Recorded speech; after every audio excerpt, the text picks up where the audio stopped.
மண்டை ஓட்டு மூலம் உயிர் கொடுக்கும் மைகள்.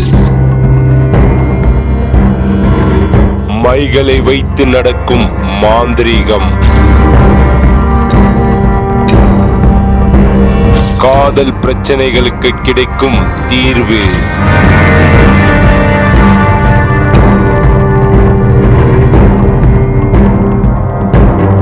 வசிய மையுக்குள் இருக்கும் ரகசியம் என்ன? குழந்தை பாக்கியம் தரும் கருவை காத்த கருங்காலியம்மன். திருநங்கை கிங்கினி அம்மாள் பூஜைகளால் நடக்கும் ஆச்சரியங்கள்.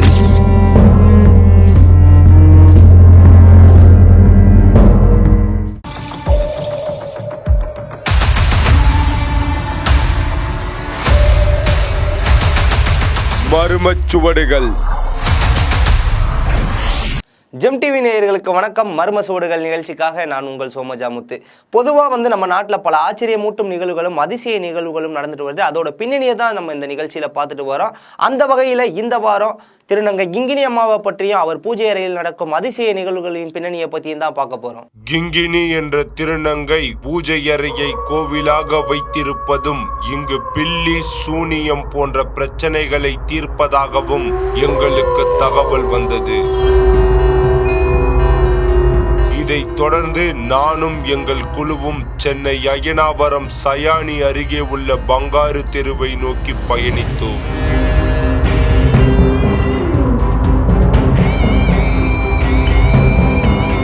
அந்த தெருவின் கடைசியில் ஒரு மாடியின் மேல் சிறிய வீடு ஒன்று இருந்தது. அந்த வீட்டின் கதவில் எலுமிச்சை மாலை மற்றும் இன்னும் நிறைய பொருட்கள் தொங்கவிடப்பட்டு இருந்தது. வீட்டின் உள்ளே நுழைந்ததும் அம்மனின் சிலைகள் மற்றும் அம்மனின் படங்கள் இருந்தது.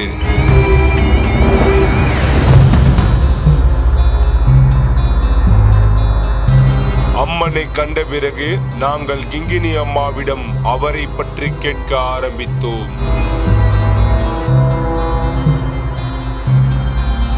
அதற்கு அவர் தாய் தந்தை வைத்த பெயர் முருகன் என்றும் பின்பு அவர் திருநங்கையாக மாறிய பின் அவரே தனக்கு கிங்கினி என பெயர் வைத்துக் கொண்டதாகவும் கூறினார். என் பெத்துக்கு எனக்கு வச்ச பேரு முருகன், விநாயகரோட காப்பி பேர். கிங்கினின்றது நான் வச்சுக்கினேன். என் பொண்ணு எங்க பாப்பாங்க எல்லாரும் வீட்டுல இருக்காங்கல்ல, அவங்க எல்லாம் அம்மா கூட ஜாயின் பண்ணி கிங்கினி அம்மா, அதுவே அப்படியே ஃபேமஸ் ஆயிடுச்சு. பெரியவங்களே வந்து அம்மா தான் கிங்கினி என்னம்மா பண்ற சாப்பிட்டியாமான்னு தான் பேசுவோம். பகலில் இவர் குறி சொல்வதாகவும் இரவு நேரங்களில் சென்னை மாநகராட்சியில் துப்புரவு பணியாளராக வேலை செய்வதாகவும் கூறினார்.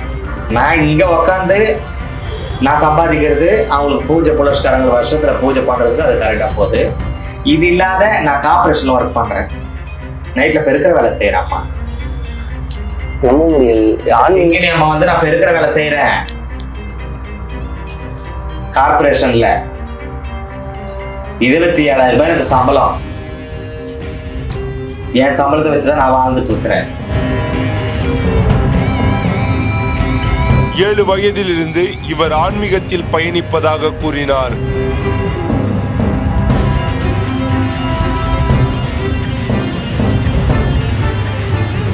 ஏழு வயசுல இருந்து அம்மாவுடைய அன்னதானம் என் மேல பண்ணிச்சு.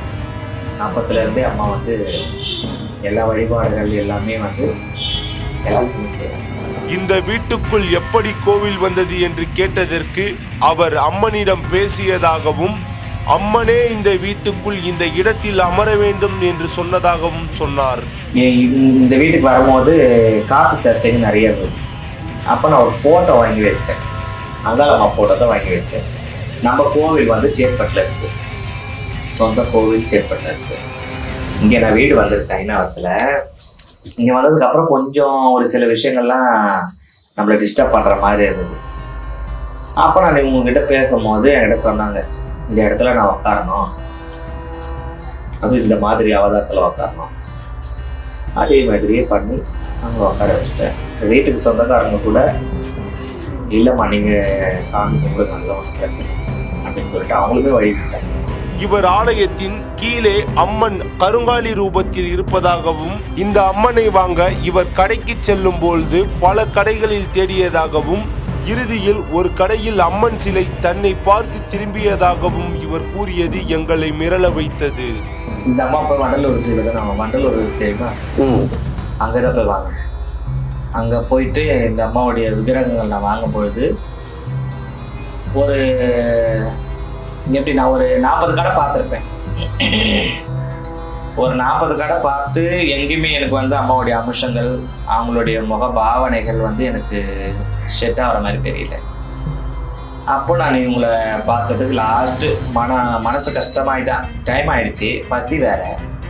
லாஸ்ட்டு இந்த கடை பார்த்துட்டு இன்னும் எதுக்கு பார்த்துக்கலாம், ஒரு இல்லைனாக்கா அந்த 3 கடை பார்த்துட்டு நாங்கள் வாங்கிக்கலாம் அப்படின்னு சொல்லிட்டு போகிற மாதிரி போயிட்டு உள்ள 6000 தேடுறேன். கரெக்டாக எனக்கு ஒரு ராவு கால டைம், மணி 1:30 மணி மதியம். அப்படி சுற்றி எல்லாத்தையும் பார்த்து நிற்கும் போது இப்படி சைடாக இப்படி உட்காந்துருந்த சிலை இப்படி ஷேக் ஆகுது. நம்ம கண்ணுக்கு நல்லா தெரியும்.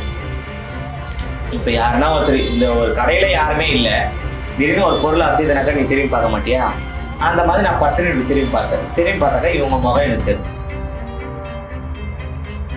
எந்த விஷயமும் பேசிக்கல. நீ என்ன சொல்ற எதை சொல்ற எனக்கு தேவையில்லாத கதை. எனக்கு இவதான் வேணும், எனக்கு இவதான் வேணும். அந்த இடத்துலயே அந்த உரிமை டைம்லயே அவங்களுக்கு என்னென்ன பூஜை புலஸ்காரங்கள் செய்யணுமோ அனைத்துமே செய்துட்டு அந்த இடத்துல கண்ணை கட்டி அம்மா கூட்டிட்டு வந்து 48 நாள் முதல்ல பூஜையில் அமர வச்சுட்டு இந்த நெல் போடுறாங்க. நெல் இன்னைக்கு போட்டாங்கன்னாக்கா அந்த 48 நாளைக்கு அப்புறம் ஒரு பொருளாக மாற்றணும் 48 நாளைக்குள்ளவே அப்படின்னு இருக்குது ஐதீகங்கள். ஆனால் இன்னைக்கு போட்ட நெல் மறுநாள் விளைஞ்சு போய் நினைச்சேன். உனக்கு உயிர் கூடுது அப்படின்னு தான் நான் நினைச்சேன். ஆனால் அதுதான் உண்மை. இந்த விஷயங்கள் எல்லாம் நிறைய பண்ணாங்க. அதுக்கப்புறம் 48வது நாள் 6-7 பேரை கூப்பிட்டு ஐயருங்களை வர வச்சு இந்த எகிங்களை வளர்க்க சொல்லி அம்மா உட்கார வைக்கும்போது இங்கே ஒரு 4 உயிர் போச்சு. வயசானவங்க தான் 4 பேர் யாருமா. அப்படி ஏன் இது எப்படி நான் வந்து உக்காரனாக்கா எனக்குன்னு ஒரு இது இல்லையா? நான் இந்த இடத்துல உக்காரனாக்கா அந்த ஐம்பூதமும் வந்து நான் அடக்கிற நேரம், அந்த நேரத்தில் தான் நான் உட்கார வச்சேன். நான் வர்ற வேகத்துக்கு இதெல்லாம் எதிர்பட்டுச்சு, ஆனால் நான் தட்டிட்டேன் அப்படின்ற மாதிரி இவங்க சொன்னாங்க. சரிம்மா, இதுக்கப்புறம் தாவது இத்தனை வருஷம் இது வரைக்கும் அந்த அம்மாவால் ஒரு சின்ன ஒரு விஷயம் கூட இல்லை. வந்தவங்க எல்லாருமே ஜெயிச்சுட்டு தான் போகிறாங்க. பின்னர் தன் வீட்டில் அம்மனுக்கு பூஜைகளும் பரிகாரங்களும் நடத்தி உள்ளார்.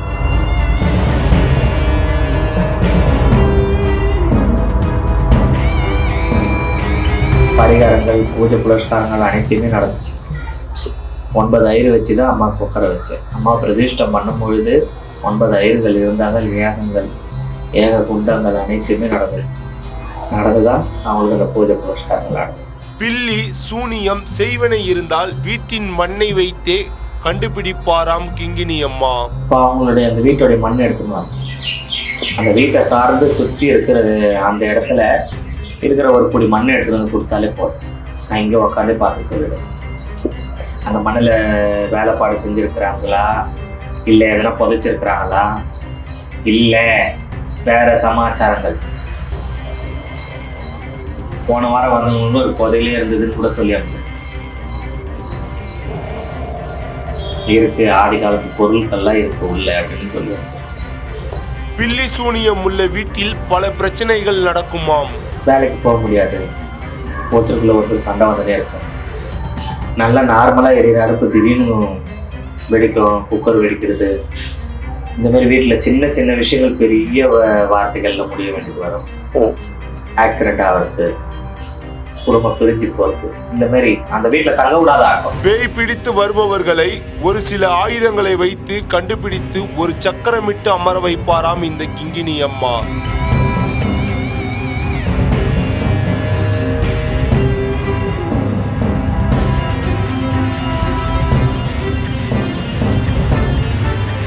முதல்ல அவங்களை உட்கார வச்சுட்டு எங்ககிட்ட ஒரு சில ஆயுதங்கள் இருக்கு, அதை வச்சு அதை பார்ப்பேன். நான் அதில் வந்து கொஞ்சம் உடம்பு ஷேக் ஆகிற மாதிரி இருந்ததுன்னா சக்கரத்தை போட்டுருவேன். ஸ்ரீ சக்கரம் போட்டு அவங்க நடுவில் உட்கார வச்சுருவேன். எனக்கு வந்ததுக்கு அப்புறம் அவங்களுக்கும் பாதிப்பு இருக்கக்கூடாது, அவங்கள கூட்டிகிட்டு வந்தவங்களுக்கும் பாதிப்பு இருக்கக்கூடாது அப்படின்னு சொல்லிட்டு சக்கரத்தில் கட்டுமானமாக உட்கார வச்சுருவேன். உட்கார வச்சதுக்கப்புறம் அவரை கூப்பிடுவோம். அவங்க ஆணாக இருந்தாலும் பெண்ணாக இருந்தாலும் வருவாங்க. என்ன விஷயம், ஏது விஷயம், எதனால் அனுப்புனாங்க, என்ன கதை, ஏது கதைன்னு கேட்டு அவங்களுக்கு என்ன தீர்வு கொடுக்கணுமோ அந்த தீர்வை கொடுத்து அவங்க மேலே அதை ஒதுக்கிட்டு கிளியர் பண்ணி அனுப்பிடலாம். ஆயுதம் என்று சொல்லி ஒரு மண்டை ஓட்டை எடுத்தார். இதுதான் அந்த ஆயுதம், தலைச்சப்பிள்ளை மண்டை ஓட்டை. இதுல இருந்து என்ன நம்ம பண்ணுவாங்க? அனைத்து வழியும் இதுல தான் நம்ம மையம் இருக்கு. இதுல இருந்து தான் மையம் வந்து உருவாதுங்களா?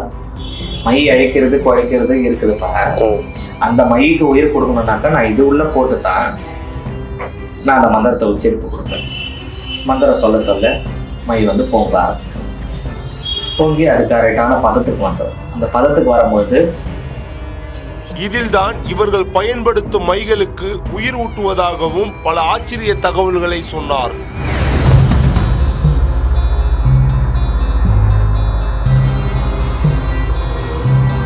இப்போ வந்து கை கால் விழுந்தவங்களுக்கும் ஒரு மை இருக்குது, குழந்தை இல்லாதவங்களுக்கும் ஒரு மை இருக்குது, வீடு சொத்து பிரச்சனைக்கு ஒரு மை இருக்குது. தாயத்தை போடணும்னாக்கா அதுலேயும் தகவல் எழுதிட்டு அதில் என்ன உச்சரிப்பு கொடுக்கணும் உச்சரிப்பு கொடுத்து அதுக்கேற்ற மையம் இருக்குது. விதங்கள்லாம் மாறும். மை எல்லாமே ஒரே கலர் தான், ஆனால் விதங்கள் மாறும், மந்திரங்கள் மாறும். மைகளுக்கு உயிரூட்டும் போது கோழி, ஆடு போன்ற உயிரினங்களை அறுத்து ரத்தம் கொடுப்பதாகவும் இது எதுவும் இல்லாத பட்சத்தில் தன் கைகளை அறுத்து ரத்தம் தருவதாகவும் சொன்னார். அதெல்லாம் ரத்தக்காய் உதிரக்காய் கொடுக்கறதெல்லாம் கொடுப்பேன். எந்த மாதிரியான? 2 கால்னா கோழி, 4 கால்னா ஆடு. இப்போ இதெல்லாம் பத்தாது, எனக்கு இருந்தோம் எனக்கு ஒரு சில விஷயங்கள்ல இதெல்லாம் தேவை அப்படின்னு சொல்லும்போது நானே என்னுடைய டிராப்லாம் கொடுத்துருப்பேன். நீங்க கொடுத்துருக்கீங்க? நான் என்னுடைய டிராப் கொடுத்துருப்பேன். வெறும் அந்த கைகள்ல மட்டும் அந்த ரத்தத்தை கொடுப்பீங்களா? காலில், தொடையில. ஒரு சிலர் சொல்லுவாங்க அந்த நாக்கு அறுத்தெல்லாம் ரத்தம் கொடுக்கும். அதெல்லாம் கிடையாது, அதெல்லாம் சும்மா. நாக்கெல்லாம் அறுத்துட்டாக்கா அப்புறம் சாமி வந்து சொல்றது வேஸ்ட் ஆச்சு. காதல் பிரச்சனைகளுக்காக கல்லூரி மாணவர்கள் இவரை தேடி வருவதாக சொன்னார். எல்லா விதமான அந்த விஷயத்துல வந்து நியாயமா இருந்ததுனாக்கா அதுல இறங்கி செய்வேன்.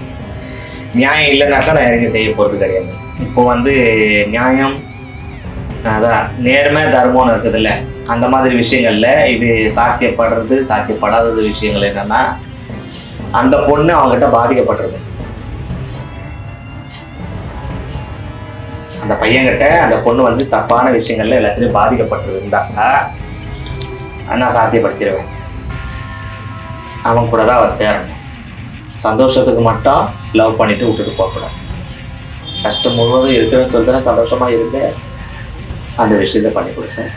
அப்படி இல்லை, அந்த பொண்ணை அந்த பையன் ஏமாத்திட்டு போயிட்டானாக்கா, இல்லை அந்த பையன் பொண்ணை ஏமாத்திட்டு போயிட்டாங்க, அவங்களுக்குள்ள அந்த நியாயங்கள் கரெக்டாக இருந்ததுனாக்கா நான் அந்த வேலைக்கு இறங்கி செய்வேன். இந்த மாதிரி செத்து போகிறதுக்காக வந்தவங்களாம் இருக்கிறாங்க, காப்பாற்றி கொடுத்து அமைச்சிருக்கிறேன்.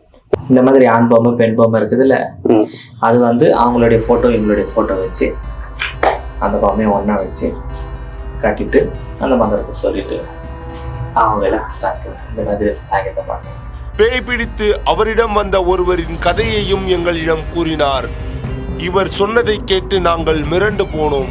ஒரு 2 பேர் வந்து பொண்ணும் பையனும் வந்து லவ் பண்ணியிருக்காங்க. காலேஜ் படிக்கிறாங்க.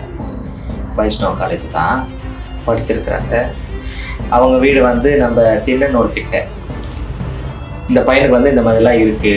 அந்த பொண்ணு வந்து சூசைட் பண்ணிடுச்சு. இவங்களுடைய கேஸ்ட் வேறன்றதுனால அந்த பொண்ணு வந்து நான் இறந்துட்டல, நீ என் கூட சேர்த்துருவா அப்படின்னு சொல்லிட்டு அந்த பையனை ரொம்ப டார்ச்சர் பண்ணிட்டு அந்த பையன்கிட்டயே அந்த பொண்ணு இருக்கிற மாதிரி, பையனை உருக்குற மாதிரியும் அவங்க பார்த்துருக்குறாங்க. வந்து என்கிட்ட கூட்டிட்டு வந்தாங்க. இங்கே பண்ண முடியாதுமா, இங்கே தான் இருந்தாலும் உங்கள் வீட்டில் தான் அந்த பொண்ணு இருக்கும், உங்கள் வீட்டுக்கே நான் வரேன்னு சொல்லிட்டு அவங்க போனேன். அங்கே போயிட்டு பூஜை பண்ணும்போது நான் என் கழுத்தில் இந்த மாதிரி மண்டவோடு போட்டுட்டேன். இந்த மாதிரி ஒரு மண்டவோட மாலை போட்டுருந்தேன். இந்த மாலைக்கு நடுவில் முடிச்சிருக்கு, தெரியுதா? மாலைக்கு நடுவில் முடிச்சிருக்கு. அந்த மண்டவோட இந்த மாதிரி மண்டவோட மாலை நான் பூஜை பண்ணிட்டு அவங்களுக்கு உதிரகாவை கொடுக்குறேன். உதிரகாவனாக்கா ஒரு கோழி அறுத்து அவங்களுக்காக கொடுக்குறேன். அந்த பொம்மையில் ஆண் பொம்மை பெண் பொம்மை சேர்த்துட்டு அந்த முறத்தில் எல்லாமே வச்சுட்டு நான் காவு கொடுக்க போகிறேன். அந்த பொண்ணு காலை ஃபேனுக்கு மேலே கட்டிட்டு தலைகீழே தொங்கின்னு அந்த பையனை பிடிக்குது. நான் கோழி அறுத்து இப்படி இழந்த உடனே என் மாலை தானா அறுத்து அந்த ஸ்பாட்ல அவனும் எழுந்து ஓடி இருந்தானா காலி. நான் அந்த மதத்தை நிறுத்திட்டு நான் ரிட்டர்ன் வந்ததுனாக்க நான் காலி. மோகினி பிசாசு பிடித்தால் ஆண்களுக்கு தானாகவே விந்து வெளியேறும் என்று சொல்லி எங்களை மிரள வைத்தார்.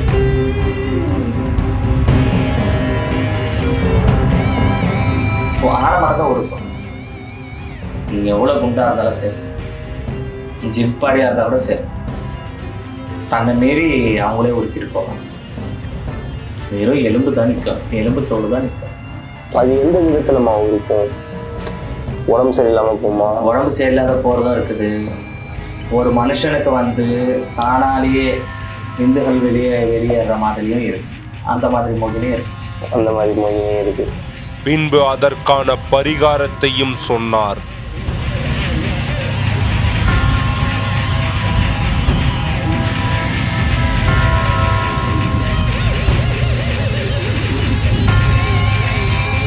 மயானத்தில் இலை போட்டு பச்சை இலை வாழை இலை போட்டுட்டு அந்த வாழையில ஒரே ஒரு பொம்மை மட்டும் செய்துட்டு தலை இருக்கிறது முகத்துக்கு இது உடம்புக்கு மேலே ஒரு தலை, அங்கே ஒரு தலை, இடுப்பாண்ட ஒரு தலை, இந்த இடுப்பாண்ட ஒரு 3 தலை வச்சு ஒரு பொம்மை செய்வேன்.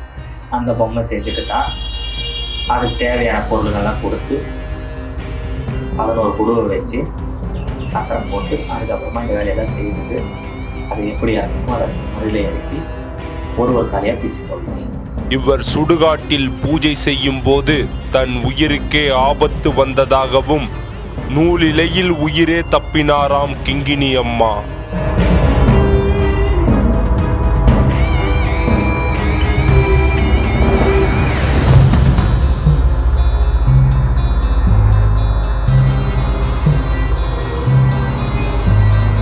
நான் உட்காந்து ஒரு சமாதி மேலே தான் உட்காந்து பூஜை பண்ணுவேன்.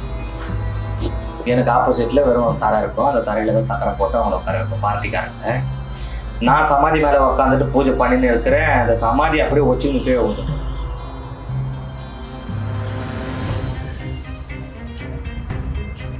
இறந்து போனவங்களை கையை கட்டி காலை கட்டி கீழே வச்சது தான் நம்ம ஐதீகமாக பார்த்துருக்கிறது. ஆனால் அந்த எலும்பு கால் எலும்பு வந்து இப்படி செங்குத்தா நிற்குது. நான் கீழே விழுந்திருப்போம். அந்த எலும்புல நான் இறங்கி இருந்தேன்னா என் நடுமுதல் இறங்கிருப்பேன். நான் திரும்பி பார்க்குறேன், என் முதுகு பின்னாடி எலும்பு என்னோட கருத்து ஆயிட்டு இருக்குது. அப்போ நான் எந்த அளவுக்குள்ள உட்காந்துட்டு இருக்கிறேன் கீழே.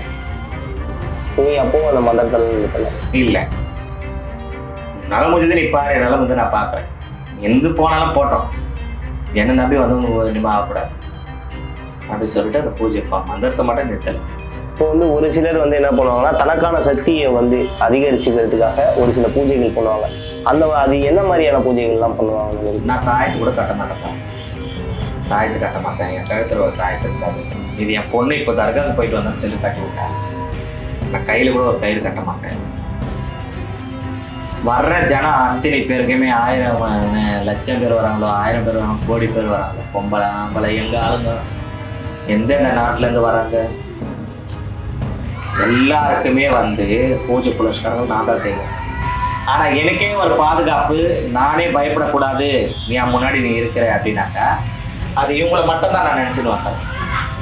இது வரைக்கும் நான் கீழே சரிஞ்சுதான் கிடையாது. ஒரு பாதுகாப்பு கூட ஒரு இது வச்சுக்க மாட்டேன்.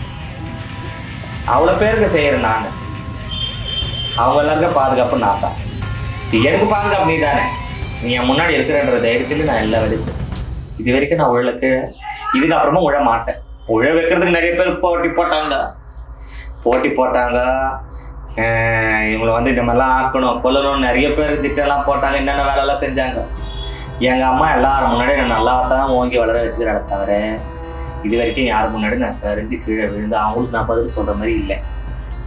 தமிழ்நாடு மட்டுமல்லாமல் பல மாநிலத்தவரும் கிங்கினி அம்மாவை நாடி வருவார்களாம். பெங்களூரு, பூனா, ஹரியானா, ஒரிஷா, வெளி மாநிலத்திலிருந்து ஃபோன்லேயே பண்ணிக்கிறாங்க. வர முடியாத சூழ்நிலை அப்படின்னாக்கா ஃபோன்லேயே பண்ணிக்கிறாங்க. ஃபோன்லேயே பண்ணலாமா? பம்பாய், பூனா, டெல்லி, கல்கத்தா.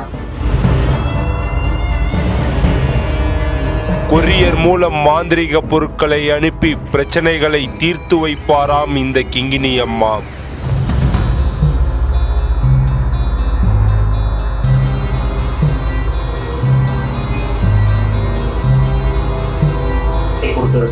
எந்த பொருளும் அவங்களுக்கு போய் சேரணுமோ அது எல்லாமே கொரியர் மூலிமா அவங்களுக்கு போயிடும். இந்த ஆலயத்தில் மாசி மாதம் நடக்கும் மயான கொள்ளை திருவிழா பற்றியும் மயான பூஜைக்கான வரலாறு பற்றியும் எங்களுக்கு எடுத்து சொன்னார் கிங்கினி அம்மா.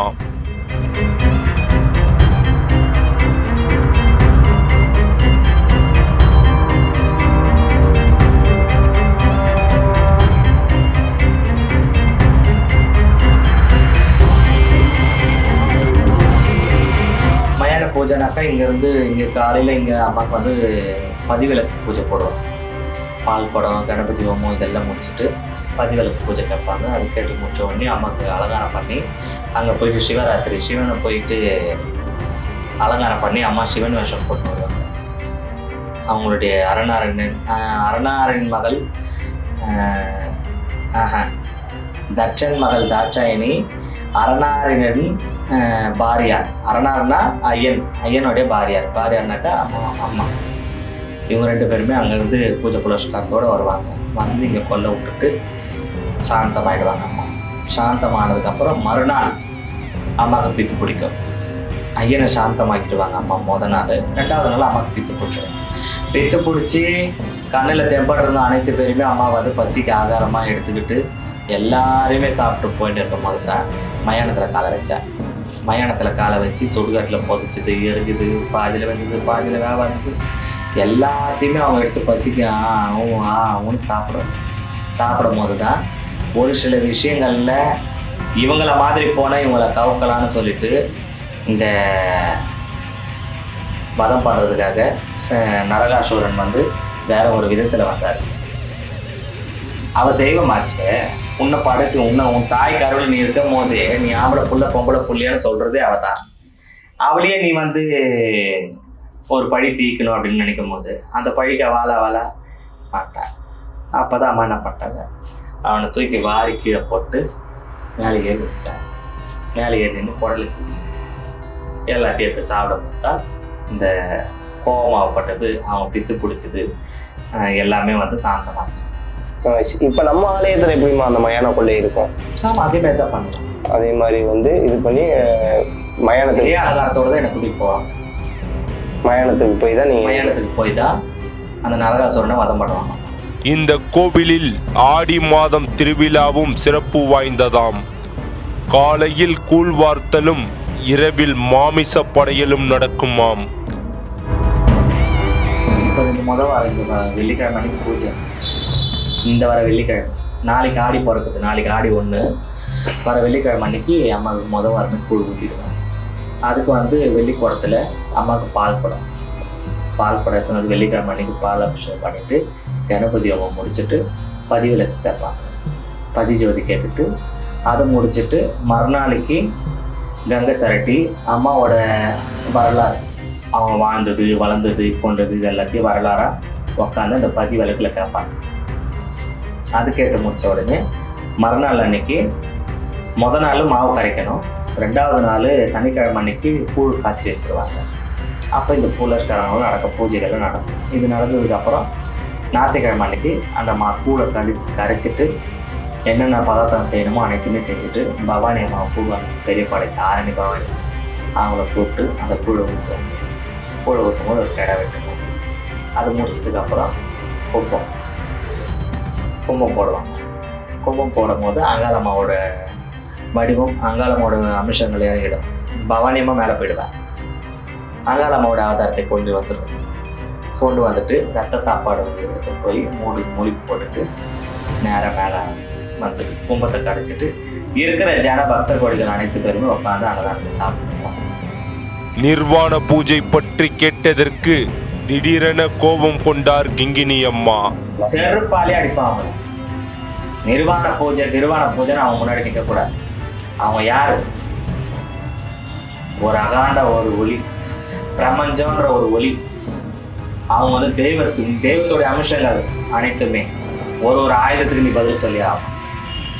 அப்படியா கொண்ட சிவபெருமானியே கீழே தூக்கி போட்டு அந்த அம்மா மேலே ஏறி நிற்கிறாங்க. தான் புருஷனையே நம்ம உடமானத்தை பார்க்க கூடாதுன்னு தான் 1000 கோடி கையை அம்மா உடமானத்தை மறைச்சு நின்று நினைக்கிறாங்க. நான் போற வேகத்துக்கு என் மார்பகங்களை யாரை பார்க்க கூடாதுன்னு தான் 1000 அரக்கணங்களுடைய மண்டபோடுகளை வாங்கி அம்மா கழுத்துல மாலையா போட்டு மானத்தை மறைச்சிருக்கேன். அவன் முன்னாடியே நீங்க நிக்க தகமா. அவளுக்கு அழிவே கிடையாது, தெய்வத்துக்கு அழிவே கிடையாது. அழிவு இல்லாத அவகிட்ட போயிட்டு நாளைக்கு போறதும் இன்னைக்கு சாவ போறோம் அப்படின்னு இருக்கிற மாநில ஜன்மம் இந்த மாதிரி வேலைகள் படத்துல பொய்யான விஷயம்.